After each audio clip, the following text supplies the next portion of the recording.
The Roomba S9 Plus is known for its advanced smart features, but users frequently encounter two main types of problems: docking issues and suction loss.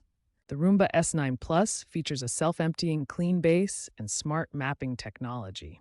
However, the docking system can experience several common problems. Docking problems typically involve alignment issues, where the Roomba cannot properly position itself on the charging base or fails to climb onto the dock entirely. One common cause is misaligned clips holding the rubber brushes.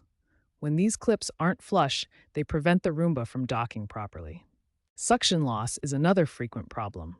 This can occur due to shattered fan motor blades, clogged components, or general wear and tear over time. Regular maintenance is crucial for preventing both docking and suction problems. This includes cleaning brushes, filters, and sensors regularly. By following these simple maintenance steps, you can significantly reduce the likelihood of experiencing docking and suction problems with your Roomba S9 Plus. Understanding these common issues helps users maintain their Roomba S9 Plus more effectively and troubleshoot problems when they arise.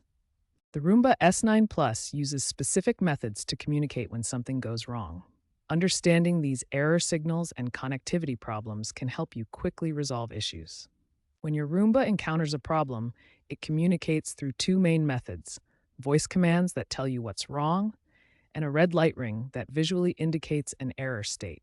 One of the most common and frustrating errors is error 31, which indicates an internal communication problem within the robot's systems. Many users have discovered a temporary workaround for error 31. Gently tapping or wiggling the front bumper can sometimes restore communication and get the robot working again. Beyond hardware errors, connectivity problems are equally frustrating.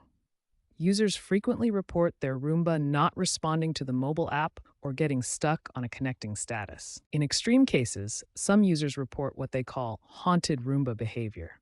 The robot starts cleaning or makes noise on its own, even after resets. This is usually caused by stuck buttons that iRobot considers unrepairable. The good news is that many issues can be resolved through firmware updates. iRobot regularly releases updates that fix problems like navigation errors and improve overall reliability. Remember to keep your Roomba's firmware updated and don't hesitate to contact iRobot support for persistent issues. Many problems that seem hardware related can actually be resolved with software fixes.